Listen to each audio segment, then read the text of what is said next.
الحمد للہ رب العالمین والصلاة والسلام علی اشرف الانبیاء والمرسلین وعلی آلہ واصحابہ اجمعین۔ قال اللہ تعالی وتبارک فی القرآن المجید والفرقان الحمید۔ بسم اللہ الرحمن الرحیم۔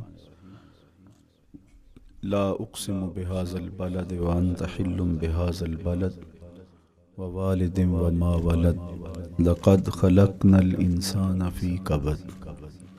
صدق اللہ مولانا العظیم وصدق رسولہ النبی الکریم الرؤوف الرحیم۔ اللہم نور قلوبنا بالقرآن وزین اخلاقنا بالقرآن وادخلنا الجنۃ بالقرآن ونجنا من النار بالقرآن۔ قال اللہ تعالی وتبارک فی شان حبیبہ مخبرا وآمرا ان اللہ وملائکتہ یصلون علی النبی یا ایہا الذین آمنوا صلوا علیہ وسلموا تسلیما۔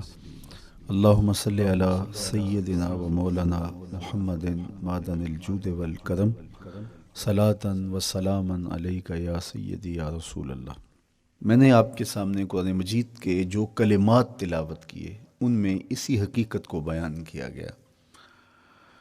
لا اقسم بہذا البلد، آغاز ہوا شہر مکہ کی قسم سے، قسم ہے مجھے اس شہر کی، پھر وجہ قسم بھی بیان کی، وانت حل بہذا البلد، مجھے اس شہر کی قسم اس لیے کہ محبوب اس شہر میں تو جو بستا ہے، تیرا بسیرا ہے اس شہر میں، اس شہر کی گلیوں نے تیرے قدم چومے ہیں اور تیرے انفاس کی مہک اس کی فضاؤں میں بسی ہے، اس لیے مجھے قسم کہ یہاں تم رہتے ہو۔ اللہ اکبر۔ علماء کے مابین اس بات پر اختلاف ہے کہ مکہ المکرمہ افضل ہے یا مدینہ النبی صلی اللہ علیہ وآلہ وسلم افضل ہے۔ ایک علمی اختلاف ہے، بعض نے کہا مکہ المکرمہ افضل ہے، دلائل دیے، بڑا وزن ہے دلائل میں۔ بعض نے کہا مدینہ رسول صلی اللہ علیہ وآلہ وسلم افضل ہے، دلائل دیے، بڑا زور ہے دلائل میں۔ لیکن شیخ عبدالحق محدث دہلوی علیہ رحمہ اسی آیت سے روشنی لے کر کے لکھتے ہیں کہ جب حضور مکے میں تھے تو مکہ افضل تھا، جب مدینے آ گئے تو مدینہ افضل ہو گیا۔ جدھر جدھر سے وہ گزرتے گئے مجد و شرف بھی پیچھے پیچھے رہا، چند لمحوں کے لیے ٹھہرے تھے تم جس پیڑ کے نیچے۔ نشور وحدی کا لہجہ دیکھیے کتنا دل آویز ہے، چند لمحوں کے لیے ٹھہرے تھے تم جس پیڑ کے نیچے، سنا ہے آج تک اس پیڑ کا سایہ مہکتا ہے۔ تو مکے میں ہیں تو مکہ افضل، مدینے میں ہیں تو مدینہ افضل۔ تو شرف ان کے وجود مسعود سے ہے، وہ جدھر جدھر سے گزرتے جائیں گے وہاں وہاں ہی نور پھیلتا چلا جائے گا۔ اور پیر نصیر الدین علیہ رحمہ کا لہجہ یہاں کتنا خوبصورت دکھائی دیتا ہے۔ ایک بار وہ جدھر سے گزرے ہیں نصیر، ایک بار وہ جدھر سے گزرے ہیں نصیر، بار بار ادھر سے بہار گزری ہے۔ تو کہا کہ قسم ہے مجھے اس شہر کی، یعنی شہر مکہ کی۔ کیوں اس شہر کی قسم؟ وَأَنْتَ حِلٌّ بِهَذَا الْبَلَدِ، کہ محبوب اس شہر میں تمہارا قیام ہے، اس شہر میں تمہاری رہائش ہے، تمہارے انفاس کی مہک ہے اس شہر کی فضاؤں میں، اور تمہارے قدموں کو چھوا ہے اس شہر کی گلیوں نے، اس لیے قسم کہ یہاں آپ رہتے ہو۔ وَوَالِدٍ وَمَا وَلَدَ، اور قسم ہے باپ کی، اور قسم ہے جو اس کی اولاد ہے۔ والد سے مراد کیا ہے اور ما ولد سے مراد کیا ہے؟ تو اس کے بارے میں ایک قول یہ ہے کہ والد سے مراد حضرت ابراہیم علیہ السلام ہے، اور ما ولد سے مراد حضور علیہ السلام جو ان کے فرزند ہیں۔ ایک قول کہ والد سے مراد حضرت آدم علیہ السلام ہیں، اور ما ولد سے مراد ان کی ساری ذریت اور نسل ہے۔ تیسرا قول کہ والد سے مراد حضور علیہ السلام ہیں، اور ما ولد سے مراد حضور علیہ السلام کی ساری امت، حضور علیہ السلام کی ساری آل اطرت، حضور کے اصحاب۔ لیکن علماء نے پہلے قول کو ترجیح دی کہ مکہ المکرمہ کی قسم کی گئی تو پھر مناسبت بنتی ہے کہ حضرت ابراہیم کا ذکر بھی ہو، تو اس لیے والد سے مراد حضرت ابراہیم ہیں، اور ما ولد سے مراد حضور علیہ الصلوۃ والسلام کی ذات ستودہ صفات ہے۔ تو تین چیزیں ہوئیں جن کی قسم کی گئی۔ سب سے پہلے شہر مکہ کی قسم کی گئی، پھر حضرت ابراہیم علیہ السلام کی قسم کی گئی، اس کے بعد حضور علیہ الصلوۃ والسلام کے مبارک وجود کی قسم کی گئی۔ تین قسمیں کر کے کہا کیا گیا، چونکہ جو خالی ذہن شخص ہو، جب اس کو کوئی بات بیان کی جائے تو قسم سے آغاز نہیں کیا جاتا۔ متردد الذہن کو کوئی بات کرنی ہو تو قسم سے آغاز کیا جاتا ہے، یا پھر آپ جس مضمون کو بیان کرنے جا رہے ہیں وہ اتنا اہم ہے کہ اس کی اہمیت کو اجاگر کرنے کے لیے آپ کو قسم کرنا پڑتی ہے۔ تو یہ جو ماں بعد کا مضمون ہے جس کو میرے رب نے بیان کیا، اس سے قبل ایک نہیں، دو نہیں، تین قسمیں کیں، تو پھر کان تو کھڑے ہو گئے، سماعتیں تو بچھ گئیں کہ وہ کون سی شے ہے جس کو بیان کرنا مقصود ہے، اور اس سے قبل قسم پہ قسم کی جا رہی ہے۔ قسم محبوب شہر مکہ کی، قسم محبوب تیرے والد بزرگوار حضرت ابراہیم علیہ السلام کی، اور قسم تیرے پاکیزہ وجود کی۔ اب انسان بالکل سماعتیں بچھا کے منتظر ہے کہ قسم کی کس بات کی جا رہی ہے، کس بات پہ قسمیں ہو رہی ہیں۔ تو جواب آیا، قسم محبوب شہر مکہ کی جس میں آپ رہتے ہو، قسم آپ کے والد بزرگوار حضرت ابراہیم علیہ السلام کی، اور قسم آپ کے پاکیزہ وجود کی۔ لقد خلقنا الانسان فی کبد، ہم نے انسان کو مشقتوں میں رہتا پیدا کیا ہے۔ یعنی انسان کی زندگی کے اندر مشقتیں، مشکلیں، آلام، مصائب، حالات کی تلخیاں، سخت مراحل، یہ اس کی زندگی کا حصہ ہے، اور ہم نے اس کو ڈیزائن اس طرح کیا ہے کہ یہ ان ساری مشکلات سے نہ بردآزما ہوگا اور حالات کی تلخیوں کا مقابلہ کرے گا، اور خیر و شر کے ساتھ ساری زندگی اس کا تعلق رہے گا۔ تو یہ اگر سخت جان ہوا تو زندگی میں کامیاب اور بامراد ہوا، اور اگر یہ کمزور ہوا تو پیچھے رہ جائے گا۔ اور اس کے لیے جو قسمیں کی ہیں وہ تین ہیں۔ قسم کا اور جواب قسم کا تعلق ہوتا ہے، یعنی جس پہ قسم کی جا رہی ہے تو جو قسم کی جا رہی ہے اس کا کوئی آپس میں تعلق ہوگا۔ جب پھولوں کا ذکر کریں گے تو پھر اس کے متعلقات ہی بعد میں بیان کریں گے۔ کسی نے کہا تھا جنگل میں کوئی مے خار مرا ہے، جنگل میں کوئی مے خار مرا ہے، اسے انگور کے پتوں کا کفن دو۔ میاں جنگل میں مرنے والے شخص کو کسی اور درخت کے پتوں کا بھی تو کفن دیا جا سکتا ہے، لیکن صاحب مرنے والا مے خار ہے، اور شراب کشید کی جاتی ہے انگور سے، تو اس کو تو ٹھنڈ تب بھی پڑے گی کہ انگور کے پتوں کا کفن دیا جائے۔ تو مناسبات ہوتی ہیں۔ تو اب جب قسم کی گئی تو قسم تین چیزوں کی گئی، اور اس کی جواب قسم سے مناسبت کیا بنتی تھی؟ انسان کو مشقتوں میں رہتا پیدا کیا گیا، حالات کی تلخیوں سے گزرتا ہے، سخت تربیتی مراحل سے اس کو گزرنا پڑتا ہے۔ تو اس چیز کو بیان کرنے سے قبل تین قسمیں کی گئی۔ پہلی قسم میرے حضور کے پاکیزہ شہر کی، مکہ المکرمہ کی، اس لیے کہ مکہ المکرمہ میں دیکھ لیجئے کہ صحابہ اور حضور کے ماننے والوں نے کیسے تلخ زندگی کاٹی۔ شجر اسلام ثمر بار ہوا تو ہمیں تو یہ کھلے ہوئے پھول دکھائی دیتے ہیں، لیکن ہم نہیں بھول سکتے کہ بلال حبشی کی پیٹھ پہ کیسے کوڑے برسے اور احد احد کیسے پکارتے رہے۔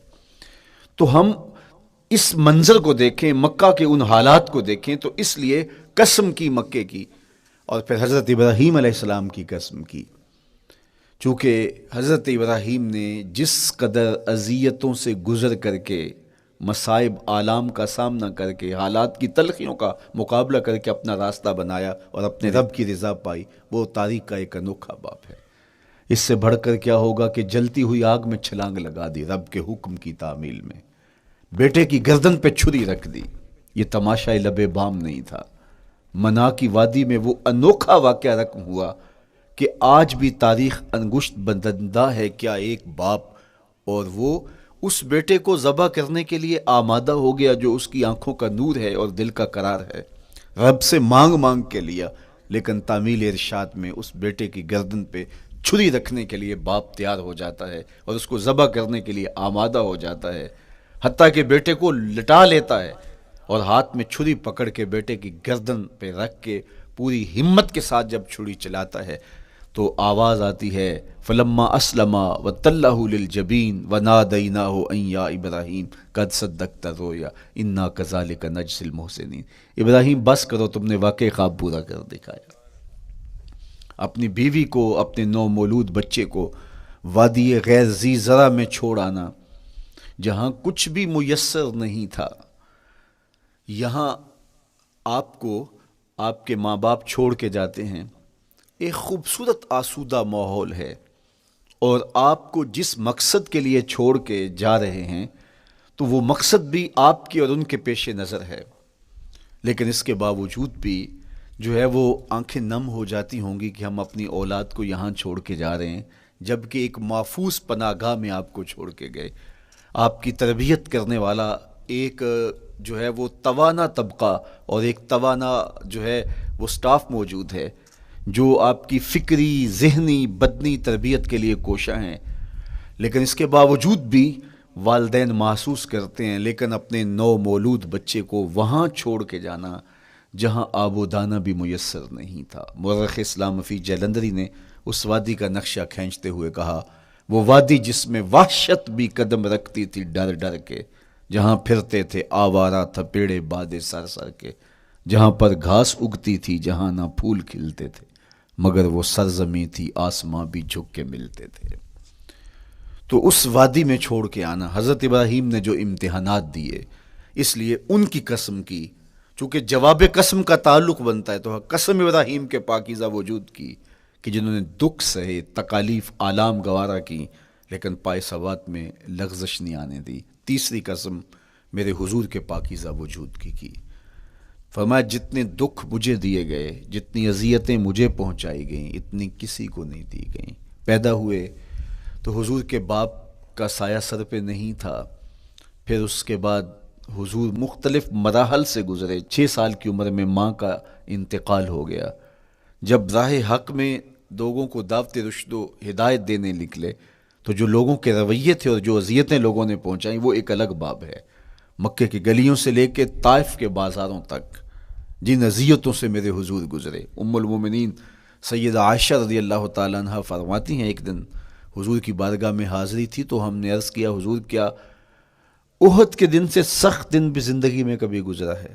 صحابہ کی نظر میں اس دن سے سخت دن کبھی زندگی میں نہیں آیا، اس لیے کہ جب 70 صحابہ کی لاشیں پڑی تھیں، حضور کے چچا حضرت امیر حمزہ شہید کر دیے گئے، اور نہ صرف انہیں شہید کیا گیا، ان کا مسئلہ کیا گیا، اعضائے بدنیاں کاٹ دیے گئے، ناک کاٹ لی گئی، زبان کاٹ لی گئی، بدن چیر کے کلیجہ نکالا گیا، اور پھر ان اعضاء کا ہار پرویا گیا، اور ہندا نے گلے میں ڈال کے رقص کیا، آنکھوں میں نیزے چبھوئے گئے۔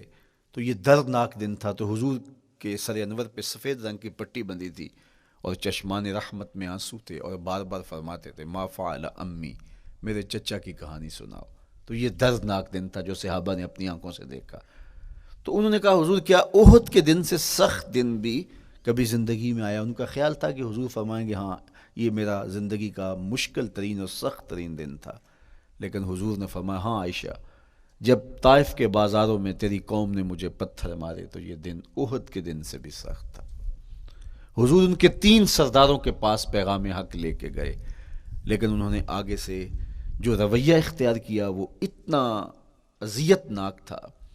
حضور نے فرمایا کہ ٹھیک ہے، میں تمہاری خیر خواہی کا جذبہ لے کے تمہارے تک پہنچا ہوں، تم نے میری دعوت کو قبول نہیں کیا، تمہاری مرضی، تمہارا مقسوم، چلو اب یہ بات میرے اور تمہارے درمیان رہنی چاہیے، اس بات کو راز رہنا چاہیے، اہل مکہ تک یہ بات نہ پہنچے۔ انہوں نے کہا ہم کیوں راز رکھیں، بلکہ اوباشوں کے ہاتھ میں پتھر دے دیے، اور حضور جب واپس ہونے لگے تو وہ حضور کے پاؤں پہ سنگزنی کر دے۔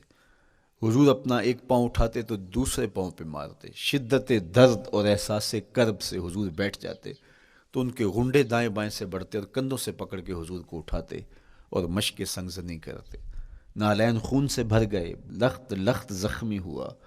اللہ اکبر، کیا دردناک لمحے تھے، کیا تکلیف بری گھڑیاں تھیں. تو کہا کہ جب طائف کے بازاروں میں تیری قوم نے مجھے پتھر مارے تو یہ دن احد کے دن سے بھی سخت تھا. اچھا، جب حضور پر اس طرح آلام و مصائب ٹوٹ پڑے تو حضور کے ساتھ جو صحابہ تھے انہوں نے کہا حضور ان کے لیے بد دعا کر دیجئے. تو میرے حضور بولے میں رحمت بن کے آیا ہوں، میں رحمت بن کے آیا ہوں. اللہ اکبر. ان کا تقاضا پہم بڑا تو حضور کے ہاتھ اٹھ گئے، اور پھر حضور نے جو کہا سنیے، اللہم اہد قومی فإنہم لا یعقلون. اے اللہ میری قوم کو ہدایت دے دے، یہ مجھے جانتے نہیں، اگر جانتے تو ان کا میرے ساتھ یہ رویہ نہ ہوتا. تو پتھروں کے جواب میں دعائیں دینا پیغمبروں کا حوصلہ ہوتا ہے. اللہ اکبر. مورخ اسلام حفیظ جلندری نے کیا خوبصورت پیرائے میں نقشہ کھینچا کہ حضور ہاتھ اٹھا کے دعا مانگ رہے ہیں، الہی کرم کر کو سارے طائف کے مکینوں پر، الہی پھول برسا ان پتھروں والی زمینوں پر.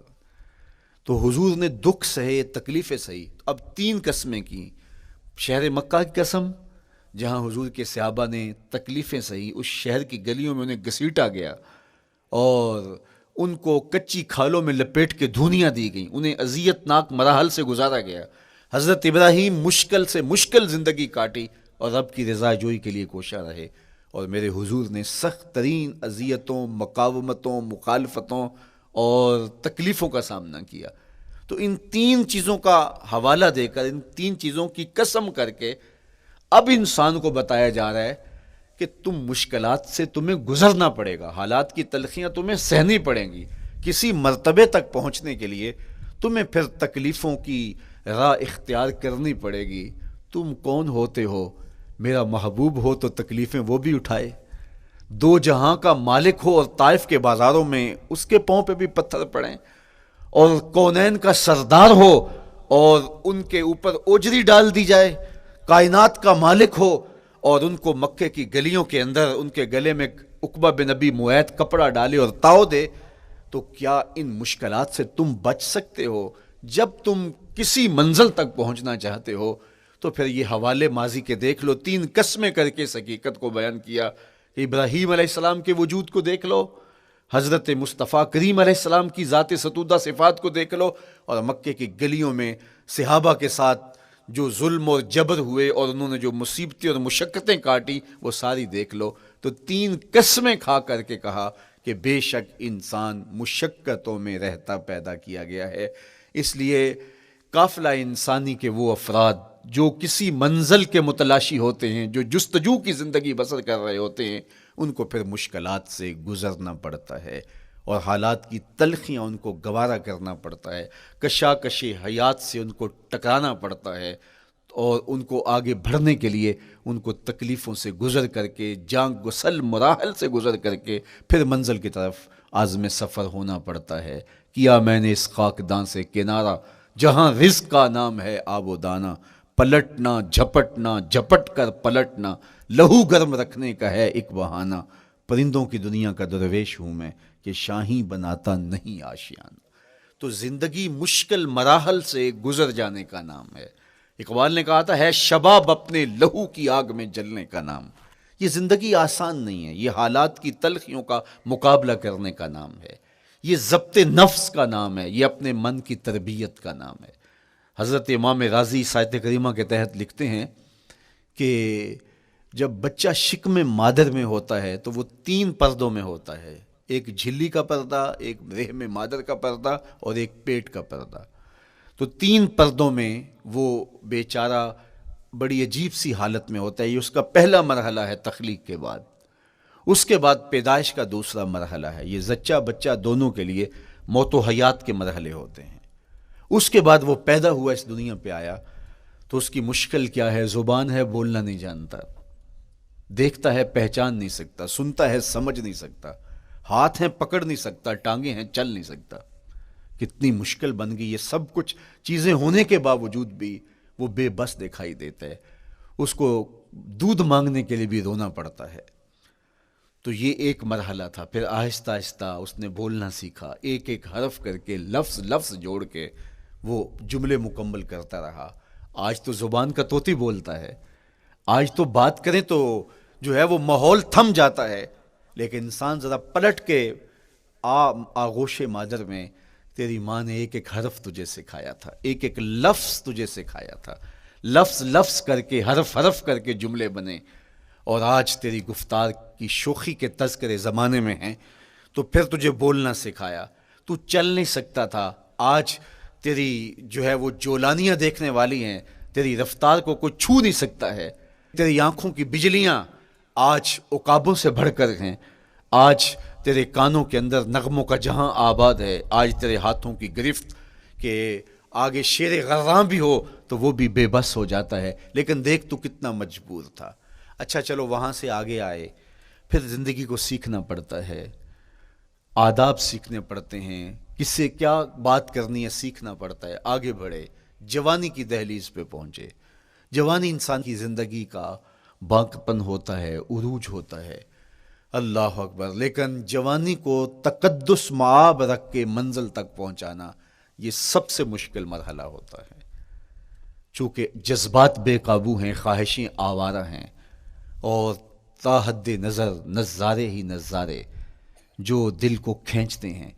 اب اپنے تقدس کو جو شخص محفوظ رکھے، کائنات میں سب سے قیمتی جوہر حضرت انسان کا اس کی عصمت کا جوہر ہے، اور سب سے حسین چہرہ وہ ہے جو جنسی کالک سے اپنے آپ کو بچا لے۔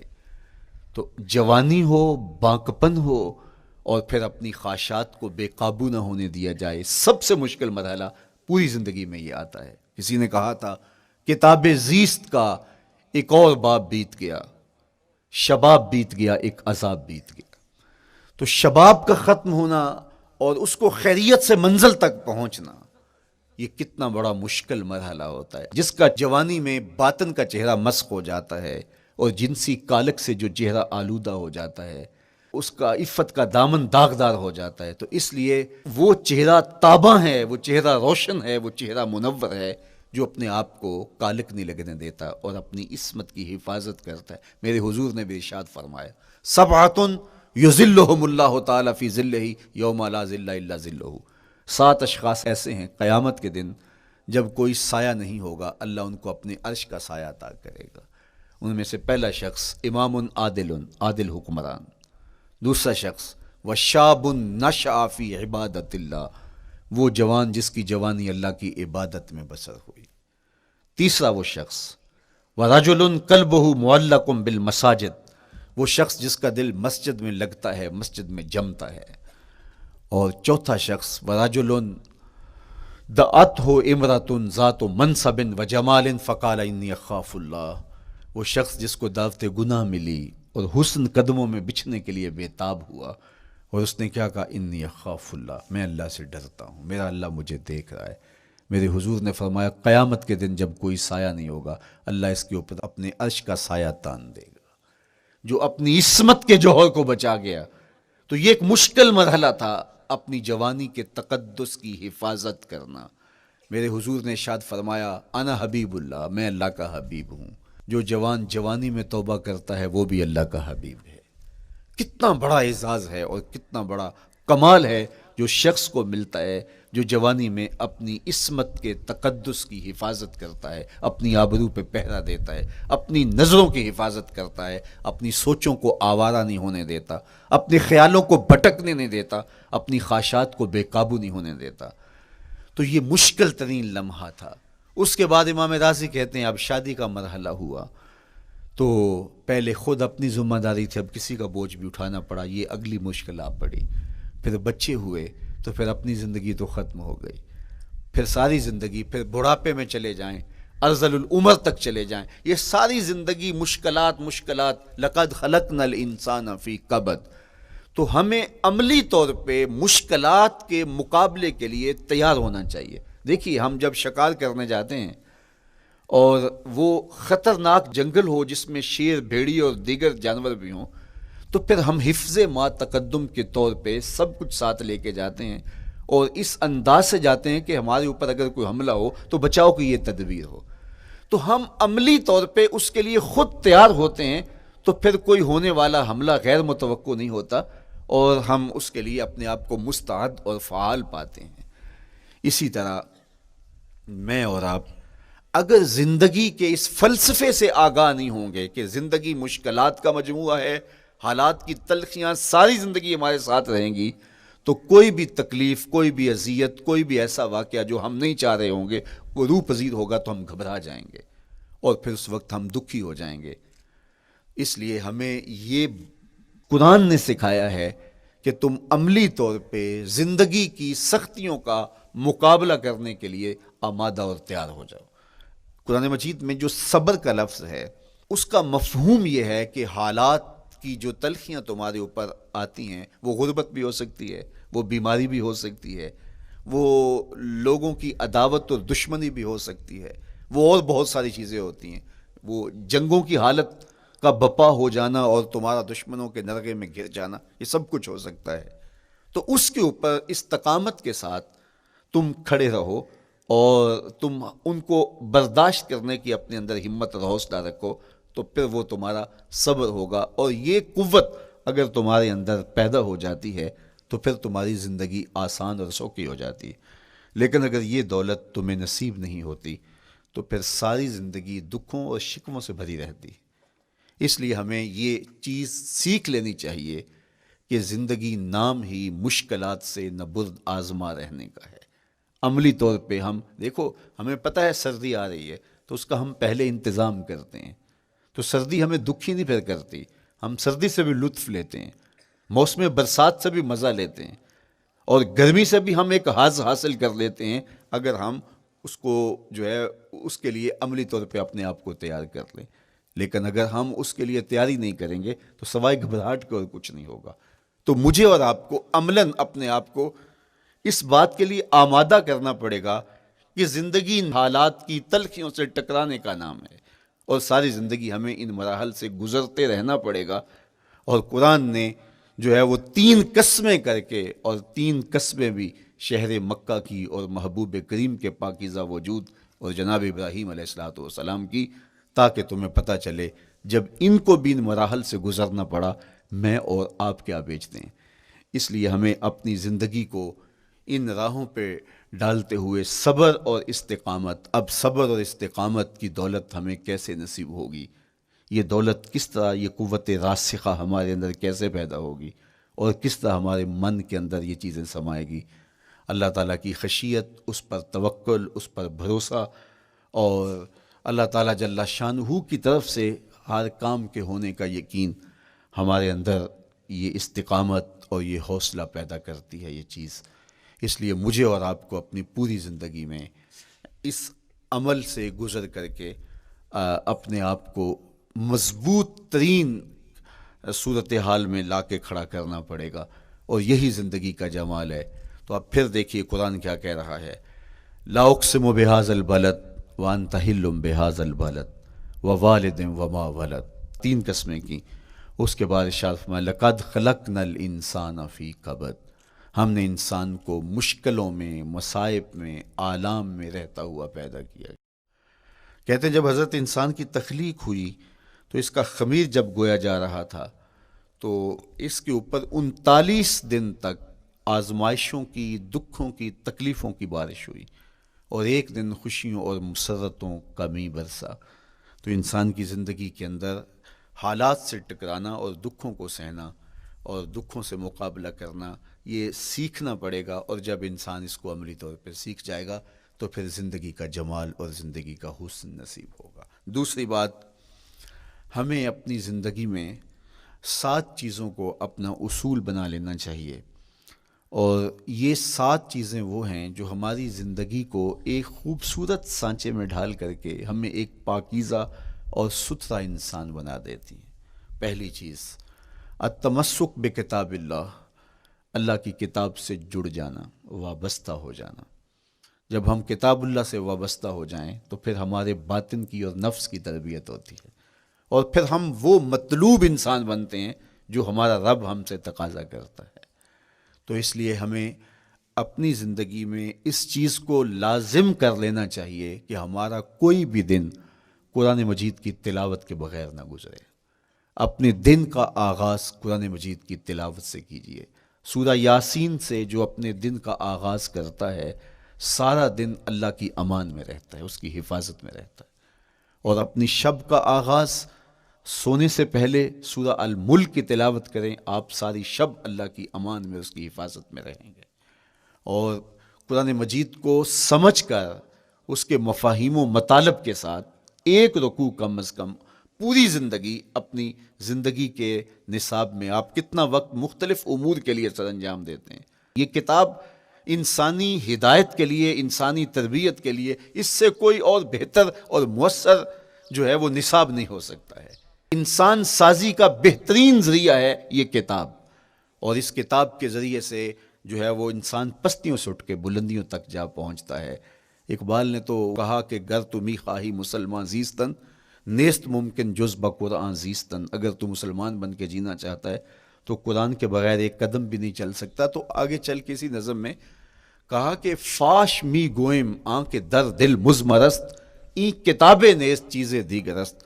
اگر میں کھل کے بیان کر دوں جو میرے سینے میں چھپا ہے تو میں تجھے بتا دوں کھل کے، یہ کتاب نہیں، یہ کوئی اور ہی شے ہے۔ کن لوگوں کو کہاں سے اٹھایا اور یہ کتاب کہاں تک لے گئی، جو باہمی جنگ و جدل میں الجھے ہوئے تھے اور حرف شناس بھی نہیں تھے، جو سواد آشنا بھی نہیں تھے، پھر انہوں نے جو ہے وہ روما کی سلطنت بھی الٹ کے رکھ دی۔ یہ کرشمہ تھا اس کتاب کا، جس نے زندگی کا جمال ان کی روحوں کے اندر پیدا کر دیا۔ تو میں اور آپ اپنی زندگی میں قرآن مجید سے کبھی بھی دور نہ ہوں، روزانہ کی بنیاد پہ آپ تلاوت کلام مجید اپنی زندگی میں شامل رکھیں۔ انشاءاللہ اس کے اجالے دنیا میں اور آخرت میں آپ اپنی آنکھوں سے مشاہدہ کریں گے۔ حضرت امام احمد بن حنبل فرماتے ہیں، میں نے رب سے کہا کہ مجھے اپنا قرب عطا کر، آواز آئی میرا قرب چاہتے ہو تو قرآن پڑھا کرو۔ یہ رب کی قربت کی بھی ضمانت ہے اور ضبط نفس اور باطن کی تربیت کا بھی ذریعہ ہے۔ اچھا، دوسری بات، والاقتداء بسنت رسول اللہ صلی اللہ علیہ وآلہ وسلم، ہمارے لیے بہترین نمونہ ہمارے حضور علیہ الصلوۃ والسلام کی زندگی ہے، حضور کے دیا ہوا نظام حیات ہے، جس پر حضور نے خود عمل کر کے دکھایا۔ میرا عشق رسول، میری محبت رسول اس بات کا تقاضا کرتی ہے کہ میں ان کے طریقہ حیات کے مطابق اپنی زندگی گزاروں۔ اسلام دعوے کی بات نہیں کرتا، دلیل ہم سے مانگتا ہے۔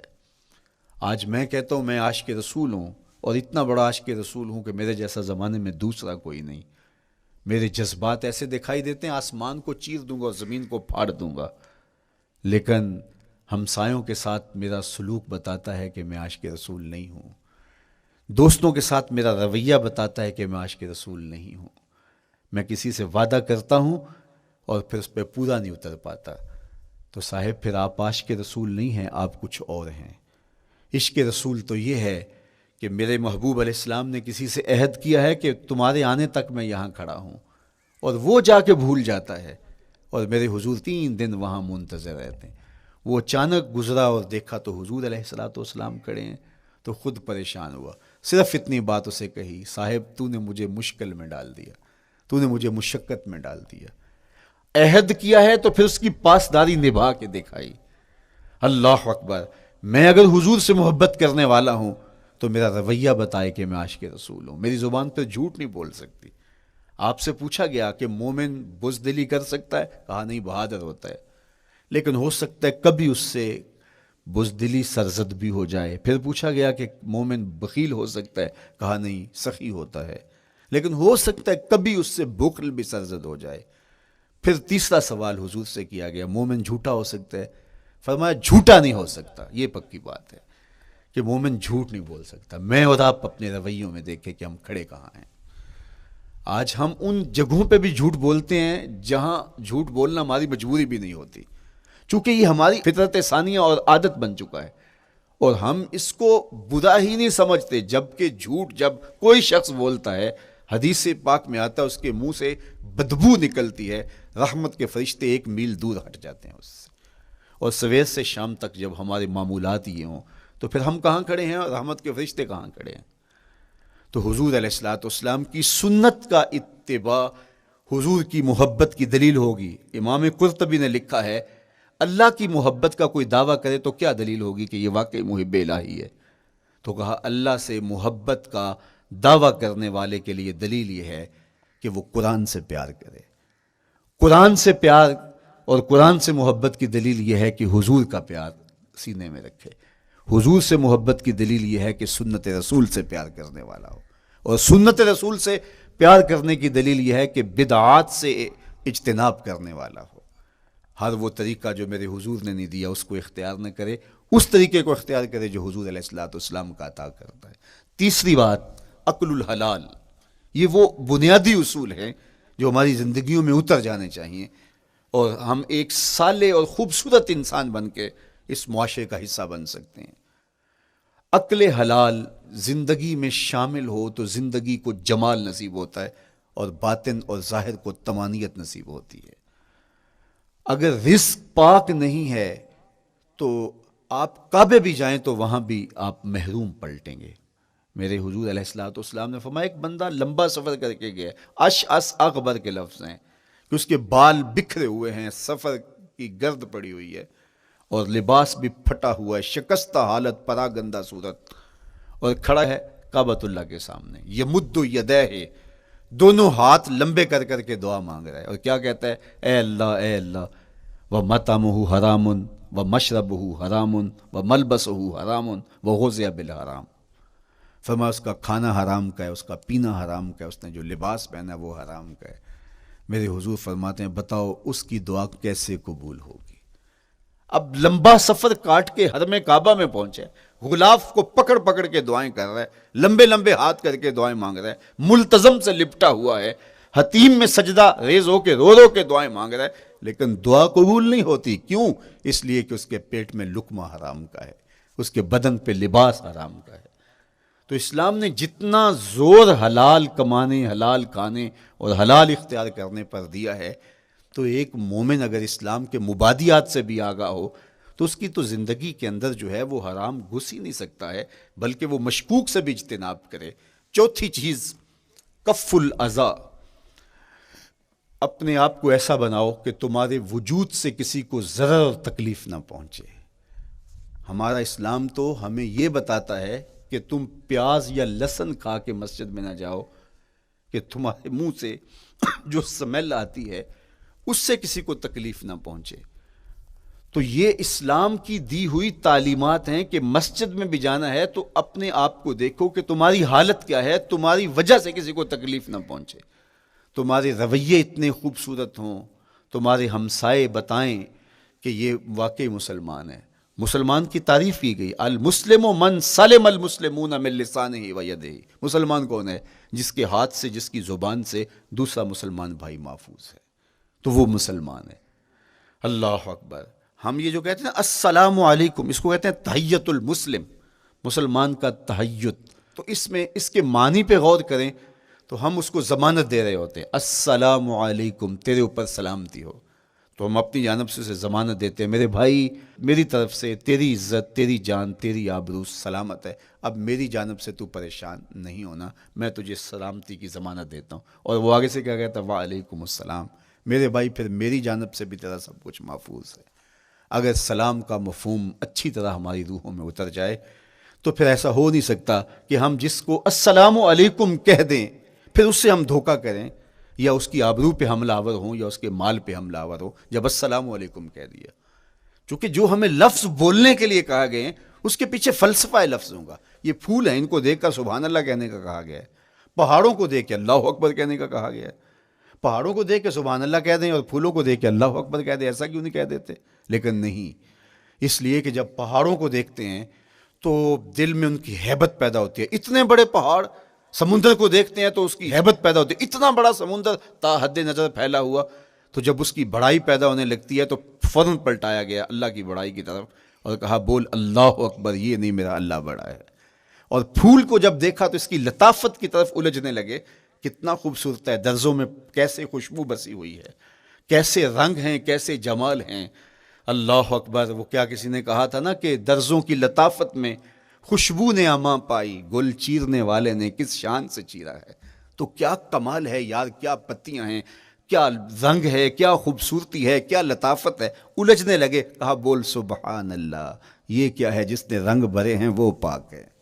تو تیرا دل الجھ نہ جائے. تو جو ہم بولتے ہیں لفظ جہاں بھی بولتے ہیں اس کے پیچھے ایک فلسفہ ہوتا ہے. السلام علیکم یہ تحیت المسلم ہے. جب ہم کسی کو کہتے ہیں السلام علیکم تو اس کو ہم نے ضمانت دے دی، بس بات ختم، اب جو ہے وہ میری جانب سے تو محفوظ ہے۔ لیکن ہم سلام بھی لے رہے ہوں گے اور ہاتھ بھی کاٹ رہے ہوں گے اور اس کی جیب بھی کاٹ رہے ہوں گے، پھر سلام نہیں لیا، ہم نے منافقت کی ہے۔ تو کف الاذی چوتھی چیز، اور پانچویں چیز اجتناب المعاصی، گناہوں سے اپنے آپ کو بچا کے رکھنا۔ نیکی کرنا بہت اہم ہے، لیکن نیکی کرنے سے زیادہ اہم اپنے آپ کو گناہوں سے بچانا ہے۔ چونکہ شر کی قوتیں ہمارے ساتھ جڑی ہوئی ہیں، اس لیے اپنے آپ کی حفاظت جب ہم کریں گے تو ہم ایک اچھی صورت میں آگے بڑھیں گے۔ اور چھٹی چیز وہ ہے التوبہ، توبہ تسلسل کے ساتھ کرتے رہیے۔ یہ تصور کہ بڑھاپے میں توبہ کریں گے، یہ تصور کہاں سے آیا؟ یا ہمارے ہاں آج کل یہ کلچر پیدا ہوا ہے کہ لیلۃ القدر یا شبرات کے دن سارے جڑ کے توبہ کرنے بیٹھ جاتے ہیں اور پورا سال اپنی مرضی کی زندگی گزارتے ہیں۔ ایسا نہیں ہے۔ میرے حضور کے دامن پہ ایک بھی گناہ کا دھبا نہیں تھا۔ ہم نبیوں کی عصمت کے قائل ہیں، کسی نبی پر کوئی گناہ کا دھبا نہیں ہوتا۔ اگر اس امکان کو بھی تسلیم کر لیا جائے تو ساری شریعت مشکوک ہو جاتی ہے، لیکن اس کے باوجود حضور فرمایا میں دن میں اللہ سے 100 بار توبہ کرتا ہوں، ایک دن میں 100 مرتبہ توبہ کرتا ہوں۔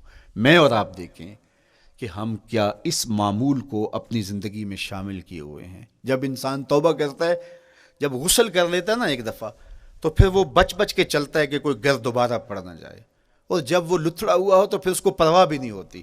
اس لیے ہمیں بار بار غسل کرنے کی، بار بار توبہ کرنے کی تلقین کی گئی ہے، تاکہ ہم پھر نئے گناہوں سے بچتے رہیں گے۔ تو اپنی زندگی میں توبہ کا تسلسل کیجئے، شام سویرے صبح بار بار اللہ سے توبہ کی اور رجوع کیجئے۔ اور آخری چیز ادا الحقوق، حقوق کا ادا کرنا۔ ہمارے ذمے جو حقوق عائد ہوتے ہیں وہ ہمارے والدین کے ہیں، وہ ہمارے بہن بھائیوں کے ہیں، وہ ہمارے دوستوں کے ہیں، ہمسایوں کے ہیں، ہمارے اساتذہ کے ہیں، کلاس فیلوز کے ہیں۔ وہ حقوق حتیٰ کہ جانوروں کی کیوں نہ ہوں، تو ان حقوق کو ہم ادا کرنے والے، دست بردار نہیں ہو سکتے ہم ان حقوق سے۔ یہ مومن کی زندگی ہے، یہ ہمارا نظم حیات ہے، یہ اسلام کا دیا ہوا منشور ہے، یہ طریقہ زندگی ہے کہ ہم ایک ایک کے حق کو ادا کرتے ہوئے اپنی زندگی کو بسر کریں۔ بالخصوص میں طلباء سے مخاطب ہوں کہ یہ عمر تربیتی اعتبار سے سب سے اہم عمر ہے۔ سیدنا علی المرتضیٰ رضی اللہ تعالیٰ عنہ فرماتے ہیں کہ 15 سال سے لے کر کے 20 سال تک کی عمر میں انسان کے نظریات پختہ ہوتے ہیں اور اس کی عادتیں جمتی ہیں۔ یہ دوسرے کہتے ہیں 13 سے 19 سال تک کی عمر، وہ کہتے ہیں یہ بڑی اہمیت کی حامل ہے۔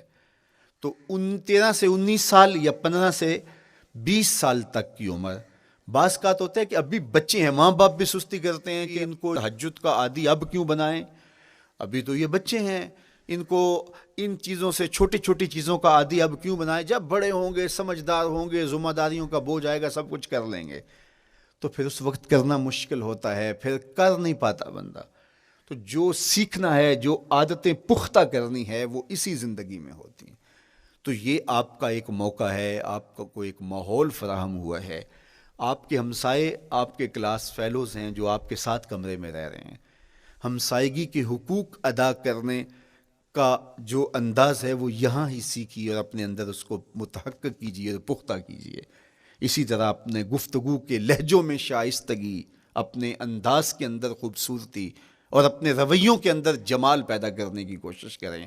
اپنے آپ کو مؤثر بنائیں اور شریعت کے بتائے ہوئے اصول اور ضابطوں کے مطابق آپ جب زندگی کے چند دن گزار لیں گے، پھر زندگی گزارنے کا نشہ آنے لگ جائے گا۔ چونکہ جب ہم اپنی خواہش کی زندگی گزارتے ہیں تو پھر ہم خود بے چین اور مضطرب ہوتے ہیں، اس لیے کہ ہمیں اس طرح زندگی گزارنی چاہیے جس طرح ہمارے رب نے ہمیں بتایا ہے۔ آپ کوئی بھی مشین خریدتے ہیں، کوئی بھی چیز لیتے ہیں تو اس کے ساتھ چھوٹی سی بک دیتے ہیں، آپ کو اس کا طریقہ استعمال بتاتے ہیں کہ اس کو یوں استعمال کرو گے تو دیر پا اس کے فوائد حاصل کرو گے۔ اگر یہ مائک ہم اس طرح استعمال نہیں کرتے، اپنی خواہش سے استعمال کریں گے تو پھر نتیجہ کیا ہوگا کہ تھوڑے دنوں کے بعد جو ہے وہ خرابی کی طرف سلسلہ چلے گا۔ اس طرح یہ وجود جس پاکیزہ ذات نے بنایا ہے، اس نے ہمیں بتایا ہے کہ اس کو استعمال کیسے کرنا ہے اور اس زندگی کو کیسے گزارنا ہے۔ اور پھر انسان کو ایک ماڈل اور نمونہ بھی چاہیے تو کہا نمونہ دیکھنا ہے تو محمد عربی کی ذات دیکھ لو، ادھر دیکھتے جاؤ اور زندگی گزارتے جاؤ، دیکھنا تمہاری زندگی کتنی خوبصورت اور کتنی پروقار گزرتی ہے۔ اللہ آپ کو دنیا آخرت کی برکتیں دے، اپنی پناہوں اور اپنی امان اور اپنی حفاظتوں کا حصار دے، اور آنے والا کل اللہ بہتر فرمائے، میرے وطن کی خیر کرے، میرے ملک کو امن کے اجالے دے، یہاں دہشت گردی کے سلگتے علاؤ ٹھنڈے کر کے امن کی بہاریں پیدا کر دے۔ کی محمد سے وفا تو نے تو ہم تیرے ہیں، یہ جہاں چیز ہے کیا لوح و قلم تیرے ہیں۔ وآخر دعوانا ان الحمدللہ۔